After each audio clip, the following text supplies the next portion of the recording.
अब पिछले कुछ दिनों का घटनाक्रम ये दिखाता है कि मोदी सरकार ऊपर से नीचे तक पूरी तरह से श्री रामचंद्र जी के घर में जिन्होंने चोरी करने की, डकैती करने का महापाप किया, उन्हें पूरी तरह से बचाने की कोशिश कर रही है। वहाँ पे ज़मीनों के बड़े बड़े घोटाले हुए, जिसके कागज़ सारे मौजूद हैं। 2 करोड़ की ज़मीन 18 करोड़ में मंदिर ट्रस्ट ने खरीदी, 3 करोड़ की इतने में खरीदी, सारे कागज़ मौजूद हैं। उसके बावजूद उस पर कोई जांच नहीं हो रही, कोई एफआईआर नहीं हो रही, किसी को गिरफ्तार नहीं किया जा रहा। वहाँ पे कंस्ट्रक्शन के निर्माण में किन कंपनियों को ठेके दिए गए, खुले आरोप लग रहे हैं। उनके इंजीनियर कह रहे हैं कंस्ट्रक्शन के कि 40% कमीशन मांगा जाता था, उसकी कोई जांच नहीं हो रही। इतने बड़े स्तर के ऊपर चढ़ावे की चोरी हुई, सीसीटीवी कैमरे के अंदर इतने सारे इंसिडेंट्स आए, उसकी कोई जांच नहीं हो रही। 8 छोटे छोटे लोगों को बस पकड़ के जेल में डाल दिया और उस बाकी सब बड़े बड़े लोगों को बचाने की कोशिश की जा रही है। ऐसे में अब जनता को आवाज़ उठानी पड़ेगी, प्रभु की शरण में जाना होगा। तो इस इतवार को 11:30 बजे रोहिणी में हम लोग सुंदरकांड का पाठ करेंगे। मेरा सभी श्रद्धालुओं से, राम भक्तों से निवेदन है कि सब लोग ज़्यादा से ज़्यादा संख्या में पहुँचें वहाँ पे। एड्रेस है JMD टेंट, जापानी पार्क, सेक्टर 10, रोहिणी। सबको पता है, काफ़ी फेमस जगह है जापानी park, sector 10, Rohini, JMD tent.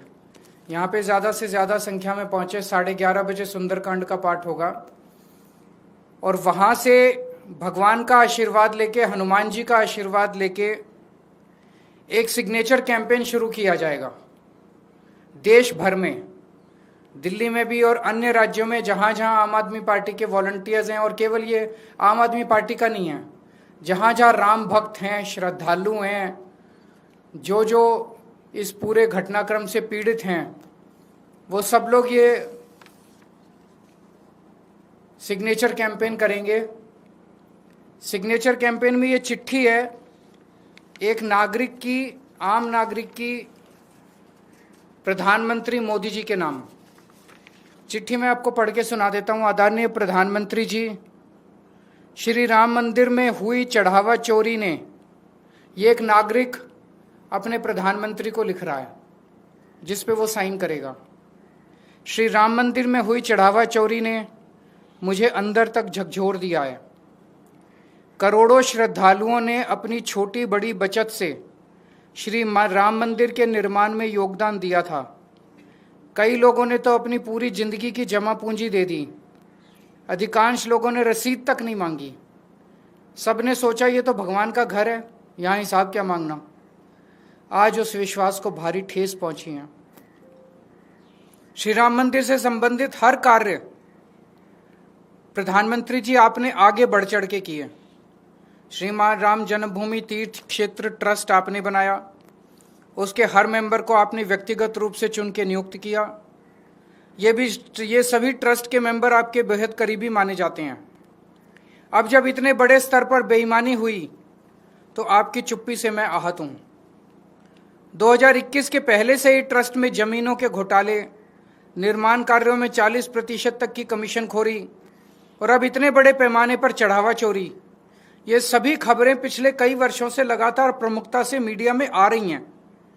मुझे लगता रहा कि यह सब मोदी जी के संज्ञान में तो होगा ही और मोदी जी किसी भी दोषी को नहीं छोड़ेंगे, लेकिन पिछले कुछ दिनों के घटनाक्रम ने मेरे विश्वास को धक्का पहुंचाया। ऐसा लग रहा है कि भगवान के दोषियों को सजा दिलवाने की बजाय बचाने की कोशिश की जा रही है। ऐसा लगता है कि SIT और FIR मात्र लोगों की आंखों में धूल झोंकने और मामले को दफा करने की कोशिशें हैं। 8 छोटे छोटे कर्मचारियों को पकड़ा गया है और बड़े लोगों को बचाने की कोशिश की जा रही है। प्रधानमंत्री जी, ऐसा प्लीज़ मत कीजिए। भगवान राम के मंदिर से चोरी करने वाले दोषियों को सरेआम फांसी दी जानी चाहिए। उन्हें बचाना महापाप है। मैं आपको ये पत्र बहुत उम्मीद से लिख रहा हूँ। ये लेटर साइन किए जाएंगे, घर घर भी जाएंगे और हर जगह बहुत सारे जैसे दिल्ली में हजारों की संख्या में हनुमान चालीसा के पाठ जगह जगह रखे जाएंगे, जिसमें हनुमान चालीसा पढ़ेंगे लोग, हनुमान जी की और रामचंद्र जी की आरती गाएंगे और उसके बाद सब लोग बड़ी श्रद्धा से इस लेटर के ऊपर साइन करेंगे। ये सब लेटर लिख के उसके बाद प्रधानमंत्री जी को भेजे जाएंगे। हमें पूरी उम्मीद है जब भगवान का आशीर्वाद लेके, भगवान की शरण में जाके सब लोग ये काम करेंगे तो जरूर चंदा चोरी करने वाले और रामचंद्र जी के घर में डकैती डालने वालों को सजा मिलेगी। मैं समझता हूं हर सनातनी का ये फर्ज है, ये धर्म है, श्री रामचंद्र जी के यहाँ डकैती करने वाले, महापाप करने वालों को सजा दिलवाने के लिए पूरी कोशिश करें।